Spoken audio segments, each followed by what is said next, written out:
শুভ সকাল বন্ধুরা। আজ সোমবার। আমি শিব ঠাকুরকে যেমনভাবে পেরেছি সাজিয়ে পুজো করেছি।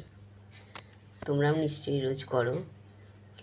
একটা টিপস তোমাদের বলছি, দেখো, যারা রাত্রে ঘুমের ওষুধ খেয়ে ঘুমাও তারা যদি শোবার আগে 2 মিনিট ভস্ত্রিকা করো, যে ভস্ত্রিকা আমি কাল দেখিয়েছি তোমাদেরকে, আর 108 বার নমঃ শিবায় জপ করো, তাহলে তোমাদের ঘুমের ওষুধ ছেড়ে যাবে, আর খেতে হবে না। একটু করে দেখো, এটা উপকার পাবে। কেমন?